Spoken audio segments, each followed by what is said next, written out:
Saudações cristãs, estamos mais uma vez aqui para juntos estudarmos um pouco da Palavra de Deus. E o personagem que nós vamos nos debruçar hoje um pouquinho sobre a história é muito conhecido, ele foi muito relevante, muito importante para o povo de Israel e até hoje os seus escritos fazem parte da nossa vida enquanto cristãos, que é Moisés. A história do nascimento de Moisés, ela é uma história bem... até as crianças gostam muito, ela é uma história bem conhecida. Nós sabemos que quando os 12 filhos de Jacó permaneceram no Egito, foram até o Egito enquanto José era governador, e lá eles cresceram, se multiplicaram e depois de muitos anos o faraó que estava reinando na época imaginou que ele estaria perdendo espaço, perdendo território para o povo hebreu que tinha crescido muito. Então veio a determinação de que não poderiam mais ter meninos homens, aquelas crianças, filhos de hebreias que nascessem do sexo masculino seriam então exterminados. E aí foi quando surge a história de Arão e Joquebede, onde a Joquebede teve a brilhante ideia de colocar o seu bebê num cesto, onde a princesa, a filha de Faraó, estaria então se banhando no rio Nilo, e ela viu aquele cesto, o tirou, e Joquebede teve uma missão muito importante de educar os primeiros anos de vida, e a gente hoje já sabe que é uma fase que vai determinar muita coisa do futuro dos adolescentes e jovens, é a forma como eles são disciplinados, como eles são educados na infância. E aí veio então os primeiros, até que o Moisés tivesse desmamado, e ele ainda ficou ali com a sua mãe, com o seu pai, com seus irmãos, aprendendo os princípios de Deus na vida deles. E depois disso também Moisés acabou tendo um outro privilégio, que foi a sua infância, a sua juventude no palácio. Lá em Atos 7:22 a gente vê que ele foi educado com toda a sabedoria dos egípcios e veio a ser poderoso em palavras e obras. Então ele teve toda uma educação privilegiada. E surge então aquele problema onde ele acabou saindo do palácio e indo até o meio do povo hebreu e viu um egípcio então maltratando um dos seus, e ele acabou ferindo aquele egípcio, e com medo de que aquilo fosse descoberto ou que aquilo se tornasse algo contra ele, ele resolve fugir e vai para Midian, onde lá ele permaneceu durante 40 anos. E Midian era um território que ficava nas proximidades do Horebe, na península do Sinai, onde ele conhece então a filha de Jetro, que é Zípora, casa-se com ela, tem os 2 filhos, Gerson e Eliezer, e ele fica cuidando dos rebanhos, cuidando das coisas do seu sogro Jetro. E ele passa então a conhecer muito bem aquela região, e aí a gente começa a ver Deus conduzindo toda a vida de Moisés, desde o seu nascimento aos primeiros... O contato inicial que ele teve de vida foi com os princípios de Deus. A partir disso ele vai para uma sabedoria exemplar, sublime, dentro de um palácio, onde ele aprende tudo aquilo que ele poderia aprender enquanto príncipe, dentro daquela estrutura educacional da época. E depois disso ele vai então conhecer aquela região ali do Sinai, e ele passa a cuidar das ovelhas do seu sogro ali naquela área. E um determinado momento, Moisés já com os seus 80 anos, ele então vê aquela labareda de fogo e tem a curiosidade de entender por que aquela chama não está consumindo a árvore. Quando se aproxima, ele então tem uma conversa com Deus, e Deus o chama para cumprir a missão de libertar aquele povo que estava sendo escravizado, o seu povo hebreu que estava sendo escravizado ali no Egito. Só que a princípio, a primeira atitude de Moisés é recuar. Quando Deus diz, quero que você vá lá e você vai ter essa missão de liderar o povo, ele diz, não, Senhor, por favor, eu não. E aí Deus vai então, diz que vai estar com ele, que vai conduzi-lo. E aí ele dá uma outra justificativa, dizendo que ele não era bom de palavras, se não poderia chamar o irmão. Enfim, Deus começa então a mostrar para ele que estaria com ele, que ele era que iria à frente, que ele iria fazer milagres, iria mostrar o seu poder junto a Faraó, para que Moisés conseguisse fazer então essa libertação do povo e seguisse no caminho até a terra prometida.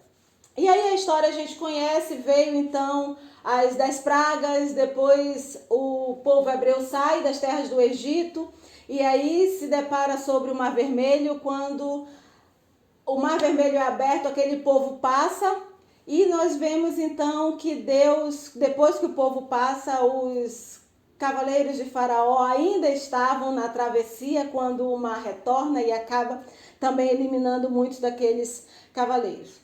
E a gente começa a ver no decorrer da história o quão isso foi impactante para o Egito, onde ele perdeu todos os seus primogênitos e também todos os seus guerreiros. E a gente vê aí como Deus foi conduzindo o povo até a entrada da terra prometida. E na vida de Moisés a gente vê um processo de amadurecimento que aconteceu. Primeiro, ele ter sido chamado já com uma certa idade. E nós tiramos isso como uma lição onde nós podemos observar que Deus pode chamar tanto jovens, como ele chamou Timóteo para a obra, para o ministério, assim como ele também já pode chamar um senhor de 80 anos de idade para cumprir a sua obra. E também a gente passa a ver o amadurecimento de Moisés quando, pensando, ele logo no início de dizer, Senhor, mas eu... E depois, no decorrer do tempo, a fé e a convicção que ele tinha de que Deus era soberano e que Deus estava conduzindo tudo aquilo. Nós percebemos isso no decorrer da história. E também nós tiramos como uma lição aí a questão da disciplina, das regras e da lei que foi imposta para o povo hebreu, onde nós podemos observar em todos os escritos de Moisés ele conduzindo aquilo que o povo poderia ou não poderia fazer. E nós observamos isso, inclusive, em várias citações no decorrer da história e na vida de Cristo, por eles terem citado Moisés. A gente percebe isso lá em 1 Reis 2:3, quando Davi já estava próximo do seu falecimento, ele chama Salomão então e começa a dar conselhos para Salomão. E um desses conselhos é que Salomão não esqueça da lei de Moisés e que ele cumpra aquela lei. E aí nós vemos também o exemplo de Jesus, quando ele cita a lei por várias vezes, dizendo que ele tinha vindo cumprir essa lei, e ele faz a citação em relação àquilo que Moisés tinha determinado para o povo. Nós observamos também lá em Hebreus, naquela lista dos heróis da fé, em Hebreus 11, onde é citado que Moisés era preocupado com a honra do nome do Senhor. Isso está lá em Números 14:13, e que Moisés tinha um caráter fiel a Deus.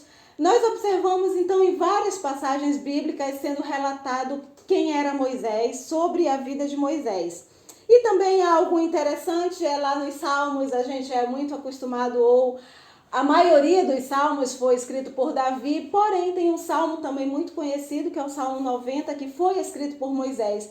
E nós vamos verificar nesse estudo de hoje alguns ensinamentos muito edificantes no Salmo 90. E pensando então, depois de toda essa introdução, no que aconteceu nos capítulos 32 e 33 de Êxodo, nós vamos nos debruçar um pouquinho a respeito desses dois capítulos e verificar a forma como Moisés dialogava com Deus, a forma como ele se apresentava diante de Deus, como ele conversava com Deus e como ele intercedeu pelo povo. Gostaria então de convidar vocês a abrirem a Bíblia de vocês em Êxodo 32 e 33. Nós vamos estar meditando um pouco mais detalhadamente sobre esses dois capítulos de Êxodo. E o foco principal é nós pensarmos do compromisso que Moisés teve com aquele povo e da maneira como ele chegava diante de Deus, da maneira como ele intercedia pelo povo quando ele ia conversar com o Senhor. E aí nós observamos, no decorrer também de toda a vida de Moisés, que ele era um intercessor. Nós vemos isso lá em Êxodo de 8 a 10, na situação das 10 pragas, onde quando acontecia a praga, o próprio faraó dizia para Moisés, vai, intercede aí, clama pelo teu Deus para que essas pragas sejam amenizadas, para que isso acabe. E Moisés assim então fazia. Moisés recorria a Deus, ele intercedia pelo que estava acontecendo ali. E assim foi até a 9ª praga, quando finalmente o Senhor fez com que Faraó cedesse e libertasse o povo. A gente observa também as intercessões de Moisés lá em Números. Por exemplo, em Números 12, quando Miriam e Arão começam a criticar o fato de Moisés ter sido escolhido por Deus para liderar o povo. E aí o Senhor fica irado com Miriam. E Moisés então vai e intercede por sua irmã. Diz, Senhor, perdoa o que ela falou, o que ela está fazendo. E Deus então diz que vai deixá-la 1 semana com lepra para que ela fique fora do acampamento, ali como uma lição. E que ele iria, pela oração de Moisés, ele iria então permitir que essa lepra permanecesse somente por 1 semana. E depois de 1 semana ela voltaria a estar no meio do povo. Nós percebemos também lá em Números 14, quando o povo chega nas proximidades de Canaã, e aí a gente observa o medo que eles tinham por terem visto muitos gigantes. E mais uma vez Moisés então ele intercede ao Senhor pelo povo. Ele lembra das promessas de Deus, de que eles saíram de lá do Egito, foram tantos milagres que aconteceram e que Deus perdoasse aquela falta de fé que o povo estava tendo. Nós observamos também lá em Números 21, quando o Senhor entregou nas mãos do povo hebreu os cananeus, eles venceram então aquela guerra, mas eles seguiram o caminho e o povo começa a ficar impaciente. Isso acontece por muitas vezes nesse trajeto aí da caminhada até a terra prometida, e o povo começa a ficar impaciente. Aí vem aquela situação que eles são atacados por serpentes e muitos começam a morrer. E aí mais uma vez Moisés então suplica ao Senhor que perdoe os pecados que o povo tem cometido, e aí o Senhor manda fazer então uma serpente maior de bronze, e aquele que fosse picado pela serpente, que olhasse então para a serpente de bronze, ele seria curado. E aí a gente começa a observar esses momentos de intercessão, Moisés como um intercessor, por várias vezes ele chegar diante de Deus em prol daquele povo que ele estava conduzindo. Ele estava ali representando todo um povo, ele estava na liderança de todo um povo. E aí nós observamos lá no capítulo 32, um versículo muito interessante, que daqui a pouco nós vamos ler, mas que diz que o Senhor falava com Moisés face a face, como quem fala com um amigo. Nós aprendemos na lição de Abraão, que Abraão foi considerado amigo de Deus. E aí, enquanto Moisés também tem passagens bíblicas que falam a respeito da paciência de Moisés, Moisés era um homem muito paciente e conversava com o Senhor como quem conversa com um amigo. Mais uma vez, então, eu venho enfatizar a respeito da oração ser uma ferramenta que faz com que o nosso relacionamento com o Senhor melhore, com que a gente fortaleça esse relacionamento, para que ele seja realmente o nosso amigo, para que a gente tenha esse nível de intimidade com o Senhor, da mesma forma que a gente tem com um amigo muito próximo, com um familiar muito próximo. Que isso nós possamos aprender com a lição da vida de Moisés como intercessor, e que nós possamos chegar a esse nível de intimidade tão grande de o Senhor olhar para nós e dizermos, nós somos amigos. E aí, seguindo então lá em Êxodo 32, nós começamos a ver uma história muito, muito interessante. Primeiro começa do povo. Moisés então tinha subido até o Monte Sinai, lá ele estava com o Senhor, lá o Senhor deu os 10 mandamentos para ele, o Senhor mesmo escreveu naquelas tábuas de pedra. E aí, enquanto ele está lá nesse tempo, o povo começa a ficar desorientado. E uma lição que eu trago disso é a importância da liderança para o povo, a importância dos nossos pastores para o povo, a importância de um líder para o ministério. Porque aí o povo começa a querer algo palpável. Nós, seres humanos, a gente começa a querer algo que nós possamos tocar, que nós possamos ver.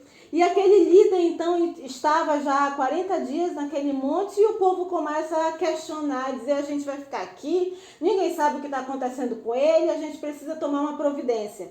E aí é quando chegam para Arão, e Arão, então,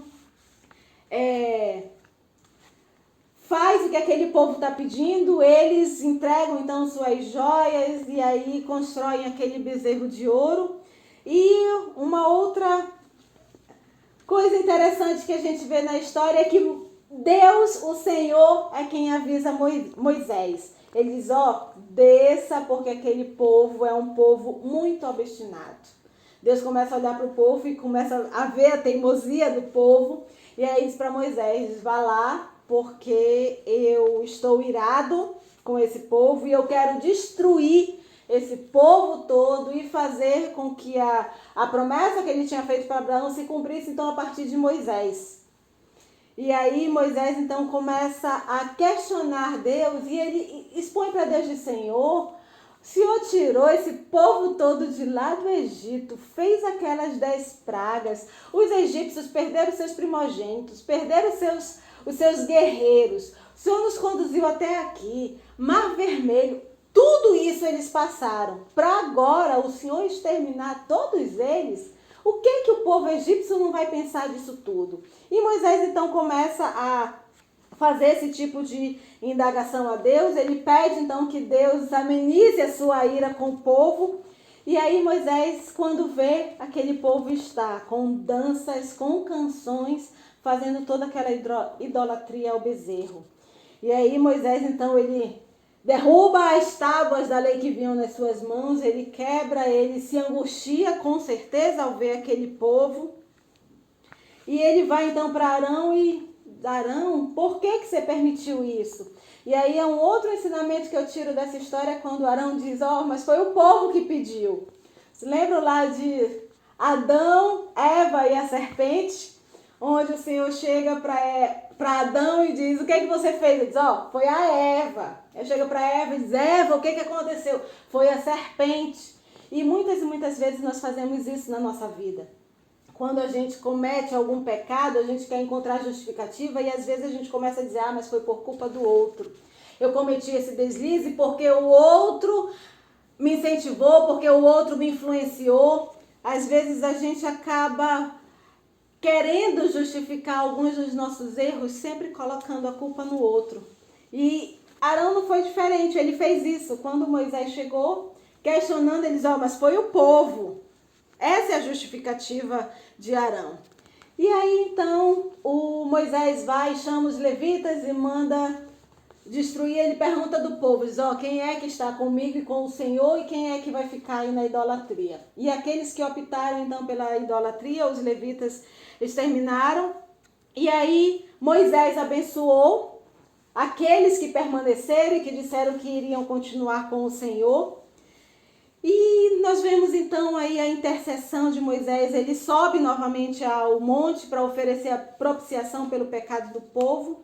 E ele ora pedindo perdão, ele roga pelo perdão de Deus pelo pecado que o povo cometeu.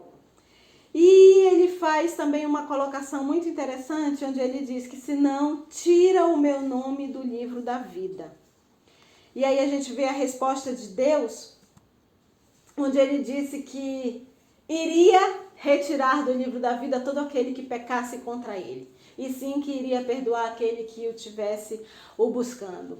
Então são alguns ensinamentos que nós observamos aí em Êxodo 32. E quando a gente para pensar a respeito da oração de Moisés, de como Moisés se aproximou do Senhor para rogar por aquele povo, nós vemos lá no versículo 12, onde ele começa pedindo misericórdia pelo povo. E aí no 13 é quando ele relembra a Deus as promessas que o Senhor tinha feito para eles, para aquele povo, tudo aquilo que já tinha acontecido. Mas no versículo 32 é onde a gente observa que ele se impõe pelo povo. E aí nós vemos um brilhante exemplo de Moisés enquanto líder, o compromisso que ele tinha com aquele povo. E aí a gente observa também já o amadurecimento de Moisés. Quando Deus o chamou lá na sarça ardente, ele quis recuar. E agora que o povo todo começa a fazer aquilo que desagrada ao Senhor, ele poderia até dizer: Senhor, realmente concordo com o Senhor, então vamos sair daqui, não quero mais saber disso.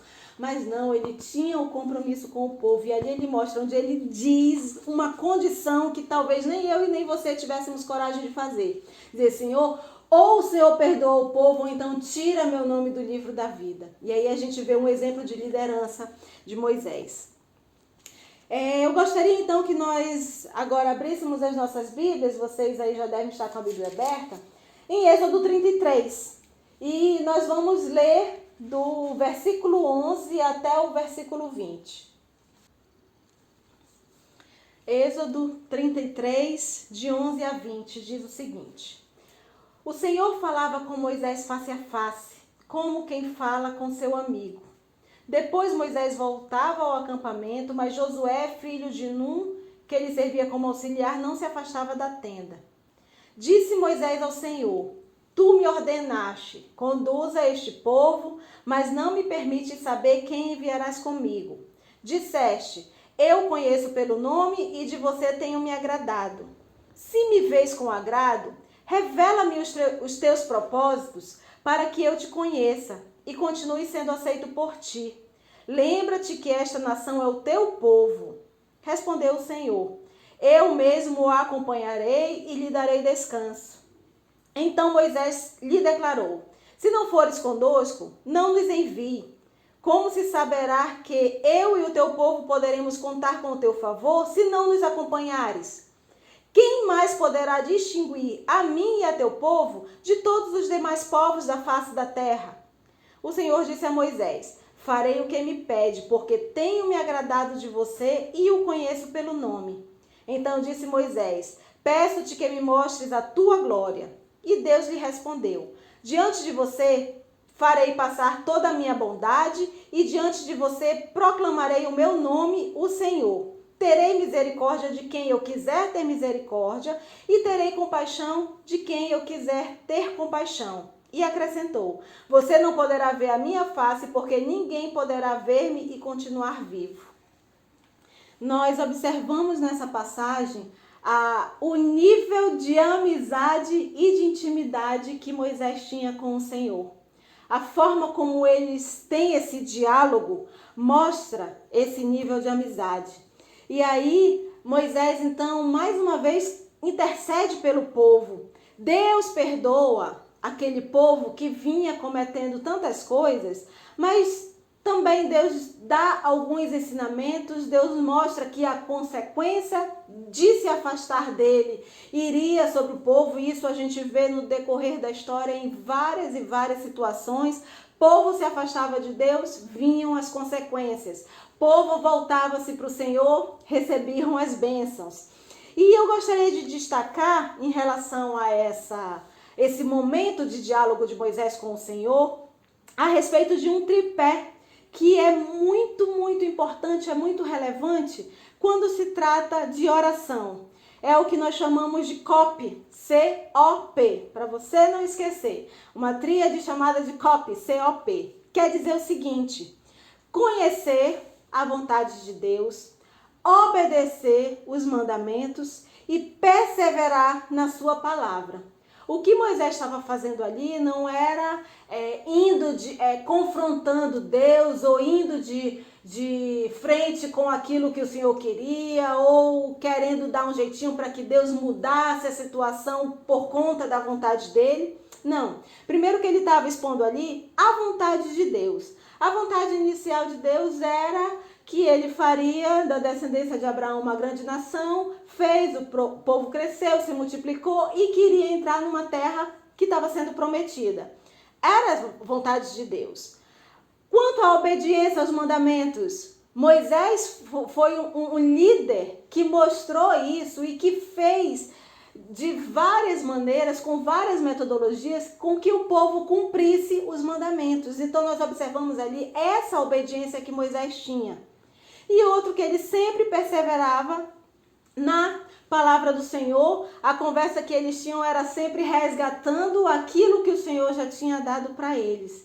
E que nós possamos pensar isso para a nossa vida. Que no nosso momento de oração, na nossa devocional, nós possamos trazer isso. Que nós precisamos conhecer a vontade de Deus. Não é justificar aquilo que eu penso ou aquilo que eu quero, ou os meus desejos ou os meus anseios. Não. É aquilo que a igreja planejou, projetou. Não, é a vontade de Deus. Qual é a vontade de Deus?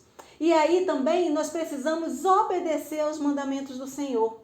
Para que a gente busque cada vez mais essa obediência, a gente precisa conhecer da palavra de Deus e obedecer a palavra de Deus, mesmo que aquilo vá de frente com os nossos desejos, com as nossas vontades. E perseverar na palavra, confiar na palavra em todos os aspectos. E a gente vê então, no narrar dessa história, uma conexão com a nossa vida atualmente, com o nosso dia a dia. Primeiro que nós somos constantemente tentados a trocar o Deus verdadeiro e a sua vontade por ídolos que sejam mais identificados com os nossos planos e desejos. Por diversas e diversas vezes na nossa vida, na nossa caminhada, a gente acaba deixando um pouquinho Deus de lado, deixando a nossa vida de oração de lado, deixando o nosso momento de crescimento espiritual de lado para satisfazer os nossos planos, os nossos desejos, e às vezes a gente até sabe que esse plano não está muito de acordo com a vontade do Senhor, não está muito de acordo com o que diz a sua palavra, mas como é algo que a gente quer muito, a gente acaba fazendo o mesmo que o povo fez. A gente coloca isso como sendo o senhorio da nossa vida, e isso é idolatria.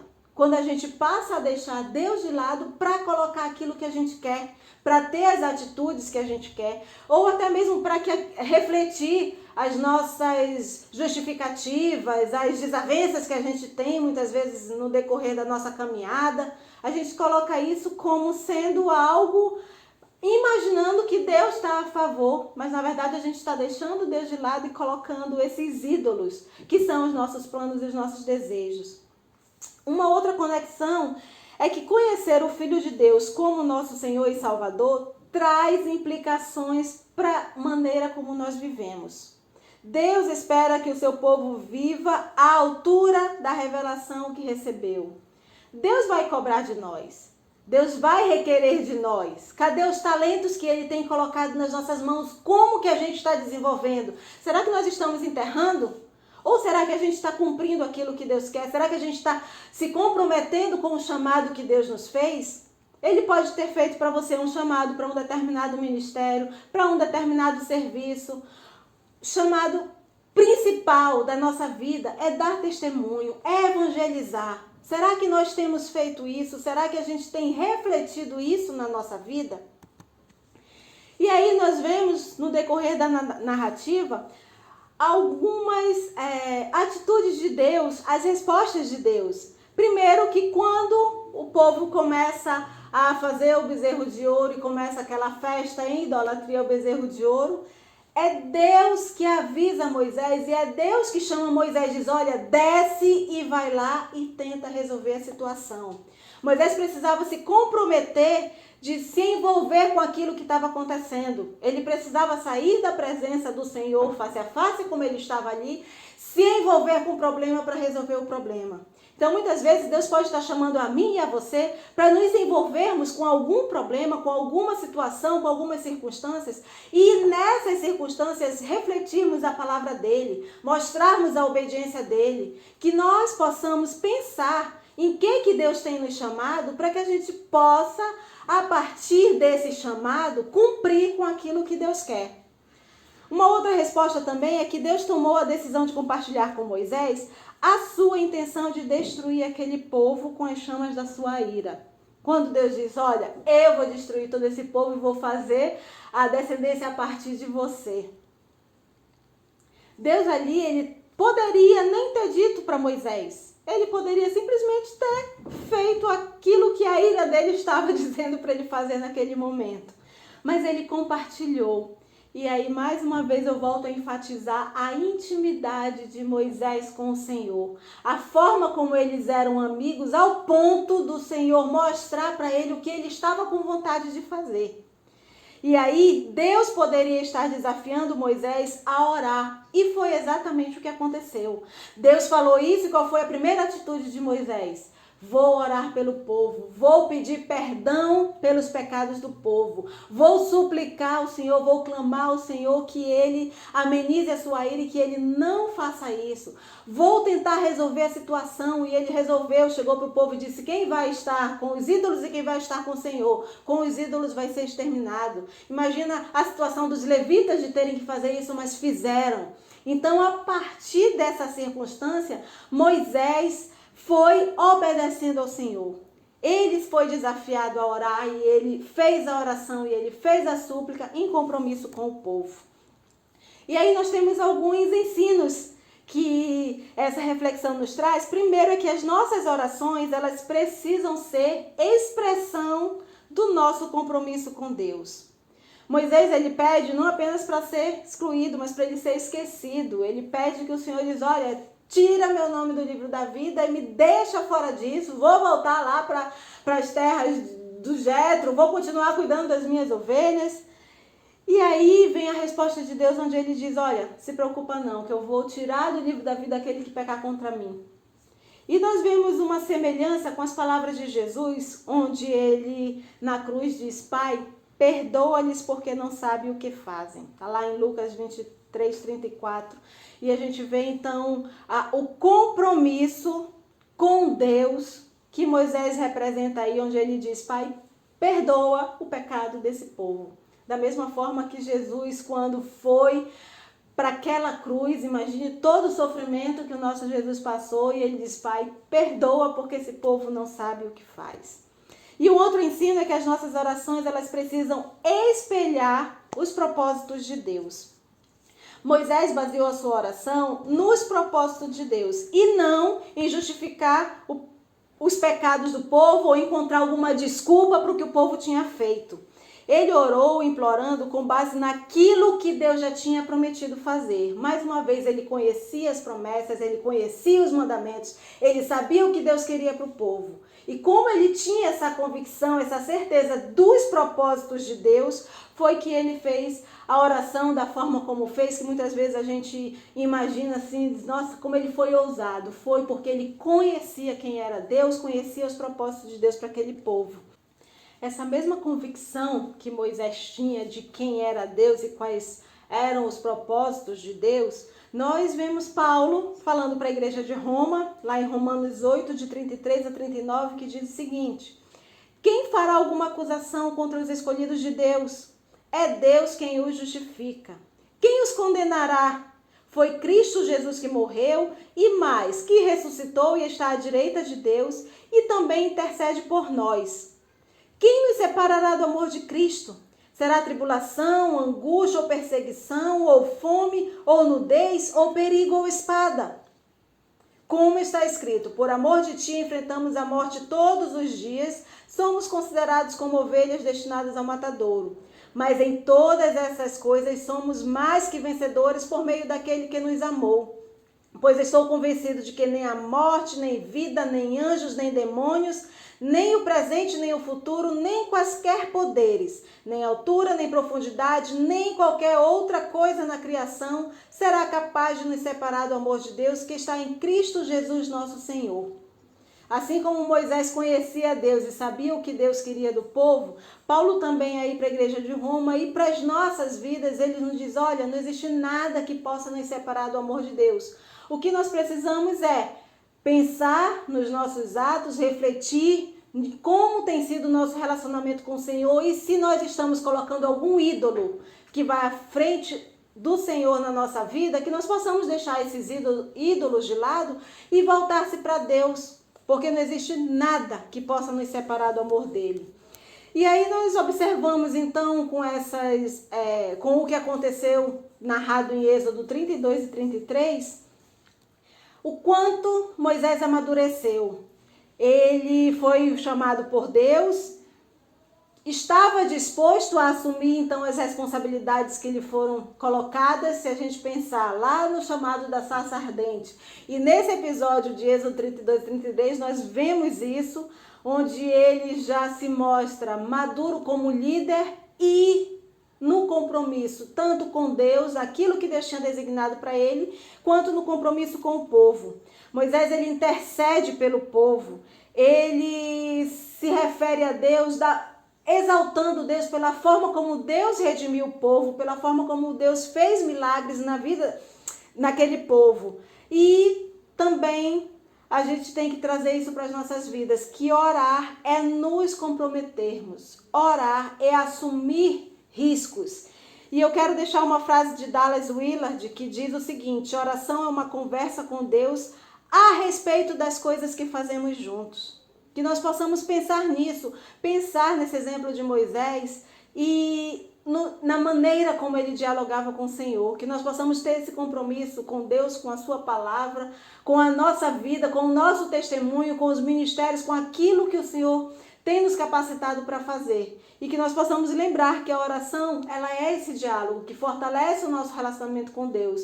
E é onde a gente conversa sobre aquilo que nós fazemos juntos. Deus tem que estar à frente, Deus tem que estar sabendo tudo aquilo que nós fazemos, Ele tem que estar ao nosso lado em tudo aquilo que nós fazemos. Concluindo então o nosso estudo de hoje, eu queria que nós abríssemos nossas Bíblias lá no Salmo 90.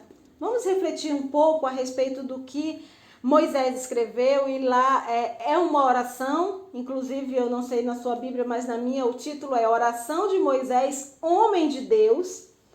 E aí são 17 passagens onde nós podemos pensar nesse amadurecimento que Moisés teve, nesse compromisso que Moisés teve com Deus e com o povo.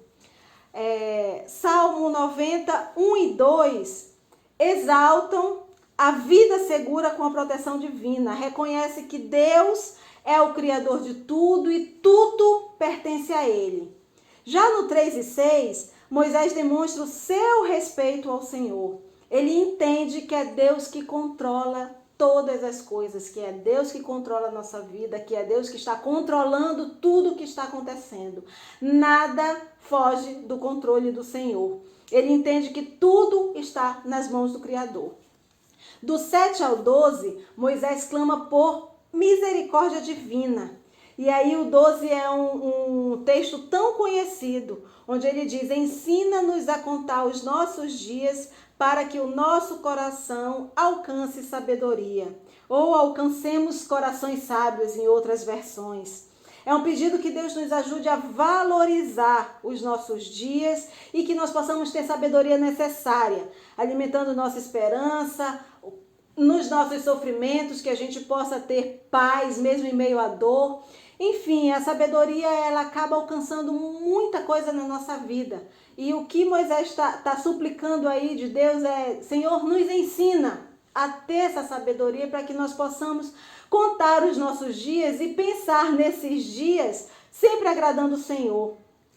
No 13 e 14, Moisés solicita que Deus renove sempre o seu amor por nós. Nós precisamos disso, nós precisamos dessa esperança, nós precisamos nos sentirmos seguros diante de Deus. No 15, é a demonstração de como é difícil viver sem Deus. E isso Moisés expressa. No 16 e 17, Moisés pede inspiração para realizar a obra de Deus, aquilo que Deus quer de nós. Então, o Salmo 90, ele acaba sendo uma demonstração dos nossos medos, das nossas fraquezas, de darmos valor a quem Deus é, e nos ensina que nós precisamos estar lado a lado com o Senhor, porque Ele é o que vai trazer o melhor para as nossas vidas. Moisés recita sucintamente a nossa condição humana, o quão falho, o quão fraco, o quão miserável nós somos enquanto seres humanos, mas a gente pode permitir que Deus venha e trabalhe nas nossas vidas, para que a gente descanse, confie nele, para que as coisas do mundo não nos abalem, porque a gente tem essa convicção de que Deus está no comando. E a gente, mesmo como um pecador, como culpado, a gente, quando comparece ao tribunal de Deus, quando comparece diante do Senhor, a gente confia na graça dele. Moisés ora nesse salmo para que Deus nos trate de maneira misericordiosa, para que ele seja gracioso para conosco, como ele foi com o povo. E aí a gente vê ao final onde Moisés pede compaixão, onde ele pede alegria, pede benignidade e pede a constante companhia do Senhor.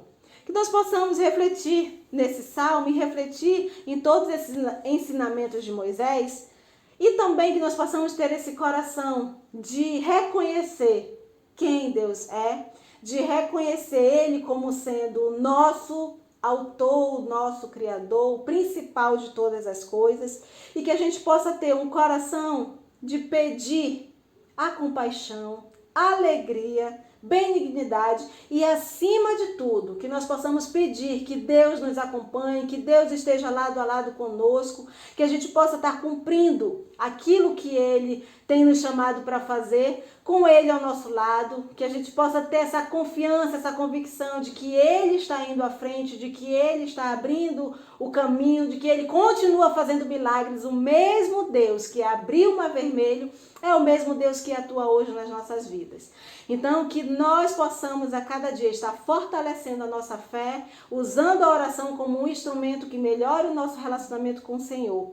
E tendo esse coração como o coração de Moisés, onde a própria Bíblia nos fala que ele era um homem de Deus, ele conversava com o Senhor como quem conversa com um amigo. Que nós possamos buscar essa intimidade com Deus. Amém.